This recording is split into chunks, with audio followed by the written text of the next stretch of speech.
Big pass முடிஞ்சு திட்ட 15 நாள் 20 நாள் அதுக்கு மேலே ஆயிடுச்சுல. ஆனால் இப்போ நிறைய நண்பர்கள் வந்து ஏன் நான் பாரு இன்டர்வியூ கொடுத்துருக்காங்க, அதை கூட நீங்கள் ரிவ்யூ பண்ண மாட்டீங்களா அப்படின்னு சில பேர் கேட்குறாங்க. யோ பிக் பாஸ் முடிஞ்சிச்சு, உன் வேலையை பார்த்துட்டு போயா அப்படின்னு சில பேர் சொல்கிறாங்க. நான் இப்போ என்ன பண்ணுறது, பட் இருந்தாலும் பாரு இன்டர்வியூ பற்றி உங்ககிட்ட நான் கண்டிப்பாக சொல்லித்தான் ஆகணும். 1 மணி நேரம் ஓடுதுங்க, அது 2வது இன்டர்வியூ. ரொம்ப இது இன்டர்வியூலேருந்து நான் அதாவது பிக் பாஸை தொடர்ந்து பார்த்த நண்பர்களுக்கு தெரியும், நம்ம 105 நாட்களும் தொடர்ந்து இயங்கிட்டு இருந்தோம். அதை விட அந்த பிக் பாஸ் முடிஞ்சதுக்கப்புறம் ஒரு நிகழ்வு தொடர்ந்து பார்க்குற நண்பர்களுக்கு தெரியும். அப்படி இருந்தும் நம்ம வந்து நம்மளுடைய விஷயத்தை சொல்லி ஆகணும். இந்த இன்டர்வியூலேருந்து நான் ஒரு விஷயத்தை ஃபைண்ட் அவுட் பண்ணுறேன். ஒன்று வந்து ஒரு பெண் எதிர்த்து பேசினா சமூகத்தில் பல பேருக்கு அது ஏற்றுக்கொள்ள மனப்பான்மையில் இல்லை, அதை அவங்கள அந்த இடத்துலையே நிறுத்தணும்னு தான் நினைக்கிறாங்க. இதை வந்து நம்ம பிக் பாஸ் டைம்லேயே சொல்லியிருந்தோம். ஏன் பார்வை வந்து இந்த அளவு ஹேட் பண்ணுறதுக்காக பரப்புனாங்களோ, அதாவது பரப்பப்பட்டுச்சு. ஏன்னா நம்ம 1 hour எபிசோடெலாம் பார்க்குறத விட 24/7 தான் பார்த்தோம். அது பார்வையே சொல்கிறாங்களே 24 மணி நேரம் பார்த்தவங்களுக்கு தான் முழு விஷயம் தெரியும். அதனால் நமக்கு ஃபுல்லாகவே தெரியும். அதனால தான் பார்வை பக்கத்தில் அவ்வளவு நல்லது இருந்ததுங்கிறத நம்மள மாதிரியான ஆட்கள் டீகோட் இட்டு உங்களுக்கெல்லாம் காட்டணும். அடுத்தது நீங்கள் பார்த்தீங்கன்னா அந்த அந்த போல்ட்னஸை உடைக்கணும்னு நிறைய பேர், அது அந்த உள்ளே இருந்தவங்களை விட வெளியில் இருந்தவங்க நிறைய முயற்சி பண்ணாங்க. பட் போல்ட்னஸை உடைக்க முடியல. அது வந்து ஒரு சிறந்த விஷயம். இன்னொன்று, ஒரு பெண் இல்லை ஒரு ஆண் கூட வச்சுங்க, ஒரு குடும்பத்துன்னே வச்சுப்போம். ஒரு குடும்பத்தில் ஒருத்தவங்களுக்கு வந்து இந்த ரெட் கார்டு வரும்போது ஒரு மனசில் ஒரு சலனம் ஏற்படும் இல்லையா? அப்படி ஏற்படும் பொழுது அந்த நேரத்தில் குடும்பம் வந்து அவங்களுக்கு ஆதரவாக நிற்கணுங்க. ஐயோ என்ன இப்படி பண்ணிட்ட, உன்னால் என்னுடைய மனமை போச்சு, இப்படி ஆயிடுச்சு அப்படி ஆயிடுச்சு அப்படின்னு சொன்னால் ஆல்ரெடி அழுத்தத்தில் இருக்கிறவங்களுக்கு அது மேலும் அழுத்தத்தை தந்துடும். அந்த நேரத்தில் குடும்பத்தில் இருக்கிறவங்க அதெல்லாம் ஒன்றும் இல்லை பார்த்துக்கலாம், உன்னுடைய மைண்டை ரிலாக்ஸ் பண்ணு அப்படின்னு சொல்கிறாங்க. பார்த்தீங்களா, அந்த மாதிரியான குடும்பம் கிடைப்பது ஒரு மிகப்பெரிய விஷயம். அந்த நேரத்தில் நண்பர்கள் கிடைப்பது மிகப்பெரிய விஷயம். அதெல்லாம் நீங்கள் சம்பாரித்து வச்சிட்டிங்கன்னா வாழ்க்கையில் நீங்கள் கோடீஸ்வரர் அப்படிங்கிறத கண்டிப்பாக நீங்களே ஏற்றுக்கலாம். அதற்கு அடுத்த ஒரு விஷயம் வந்து நம்ம முன்னாடியே சொன்னது போல தான், பாருக்கு அடிபட்ட பொழுது பாரு அதை என்னவா மாற்றலை, சிம்பத்தியாக மாற்றலை. ஏன்னா பாருக்கு அது தெரியாது. அதுதானே பாரு, அதனால தானே அவ்வளோ பேர் ரசித்தாங்க. அது ஒரு கேமாக நீங்கள் யோசிச்சு பாருங்கள். அந்த கண்ணு எப்படி இருந்தது அந்த ராஜாராணி டாஸ்க்லாம், அப்படி ஒரு கண்ணே மூடிய நிலையில் இருக்கும். தன்னுடைய முகம் இந்த மாதிரி மாறி இருக்குது அப்படிங்கிறது கூட அந்த பொண்ணு பொருட்படுத்தாத கேமில் வந்து ஆடினதுனால தான் இவ்வளோ ரசிகர்களை அந்த பொண்ணால் சம்பாதிக்க முடிஞ்சது. பட் அது சிம்பத்தியாக எடுத்துகிட்டு போகல.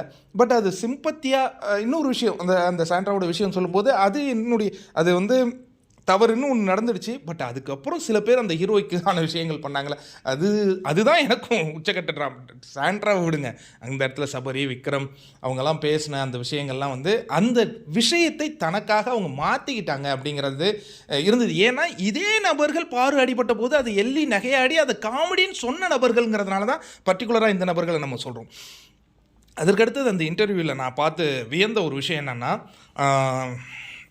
நெகட்டிவிட்டியை ஹேண்டில் பண்ணுற ஒரு விஷயம் இருக்குல்ல, அது ரொம்ப ரொம்ப எல்லாரும் கற்றுக்கக்கூடிய ஒரு விஷயம். நம்ம ஜென்ரலாகவே என்னென்னா, நீங்கள் நல்லா பேசுகிறீங்கண்ணா, நீங்கள் சூப்பராக பண்ணுறீங்கண்ணா அப்படின்னா நமக்கு ஒரு மகிழ்ச்சி. நீ எல்லாம் என்னையா யூடியூப் வச்சுருக்கிற, நீ எல்லாம் என்னத்தை பேசுகிற அப்படின்னு சொல்லும்போது நமக்கு ஒரு வருத்தம். ஆனால் பிக் பாஸ் வீட்டுக்குள்ளே உங்களுக்கு வந்து 1 கோடி கமெண்ட்ஸ்கள் வரும். அதையெல்லாம் வந்து நீங்கள் டேக்கிள் பண்ணுறீங்க பார்த்தீங்களா, அது வந்து பாசிட்டிவான விஷயம். நம்ம அப்படி தாங்க, நம்ம எப்படி தெரியுமா, நம்ம லைஃப்பில் அதனால தான் எனக்கு சில நேரங்கள் திவாகர் கூட எனக்கு பிடிக்கும். ஏன்னா அந்த மனுஷனை என்ன பண்ணாலும் நான் ஒரு ஹீரோ மெட்டீரியல் அப்படின்னு அந்த மனிதன் தான் மேலே ஒரு நம்பிக்கையை வச்சுருக்காரு பார்த்தீங்களா. அந்த மாதிரியான நம்பிக்கையை நிறைய பேர் நாம் மேலே வைக்கணுங்க. செல்ஃப் லவ்னு ஒன்று சொல்லுவாங்க, அதை நாம் செய்யணும். நம்மளை 1000 கோடி விரும்புகிறான் வெறுக்கிறான், அதை பற்றி நமக்கு என்ன. நாமளை விரும்பணும், நாம் செய்கிறது நாம் ரசிக்கணும், ரசித்து செய்யணும் எந்த ஒரு விஷயத்தையும் அப்படிங்கிற அந்த ஒரு விஷயத்தெல்லாம் இந்த இன்டர்வியூலேருந்து நீங்கள் அழகாக எடுக்கலாம். அதுக்கு பிறகு அவங்க ஒரு விஷயம் சொன்னாங்க, இந்த வீட்டில் நான் உண்மையாக பழகினது 2 பேர் கூட, திவாகர் அண்டு கமுருதீன். அந்த 2 பேரும் கடைசி வரைக்கும் என் பக்கத்தில் நின்னாங்களே, அது நான் சம்பாதிச்ச உண்மையான சொத்து. சூப்பரான ஒரு விஷயம். அதாவது நம்ம எவ்வளோ பேர் கூட பழகுறோங்கிறது முக்கியம் இல்லை, சிறிய கூட்டத்தோடு பழகினாலும் அந்த கூட்டம் நமக்காக நம்ம கஷ்டப்படும் போது நின்னா அதை விட பெரிய செல்வம்லாம் எப்போ வேணாலும் சேர்த்துக்கலாம் அப்படிங்கிற அந்த நம்பிக்கையை கொடுக்கும். அது இந்த இன்டர்வியூவில் ரொம்ப அழகாக பிடிச்சிருந்தது. எனக்கு தெரிஞ்சு இந்த இன்டர்வியூவில் தான் அந்த லவ்ங்கிறது ஓப்பனாகவே விஜய் பாரு சொன்ன அந்த காட்சிகளை பார்த்தோம். உண்மையிலே நல்லா இருக்கட்டும். இன்னொரு முக்கியமான விஷயம், பெண்ணுக்குள்ளே ஒரு மிகப்பெரிய சக்தி இருக்குங்க. அந்த சக்தியை குறைப்பதற்காக நிறைய பேர் உங்களை டீமோட்டிவ் பண்ணிக்கிட்டே இருப்பாங்க. அதை உடச்சி வெளியில் வாங்க. உங்ககிட்ட இருக்கிற சக்தியாக மிகப்பெரிய சக்தி அது அப்படிங்கிறது ஒவ்வொரு பெண்ணுக்கும் புரியணும், தெரியணும். அப்படிங்கிறது விஜய் பார்வதி உங்களுக்கு உதாரணமாகவே இருக்காங்க. அதாவது சில பேர் விமர்சிக்கிறாங்க, ப்ரோ நீங்கள் மட்டும் எப்போதுமே பாராட்டியே பேசுகிறீங்களா அப்படின்னா என்னென்னா, நான் உலகத்தில் பல பேரை பார்த்தேன். யார் நடிக்கிறாங்க, யார் உண்மையாகவே இருக்கிறாங்க, யார் உண்மையாக போராடணும்னு நினைக்கிறாங்க, அது எல்லாமே நமக்கு தெரியும்.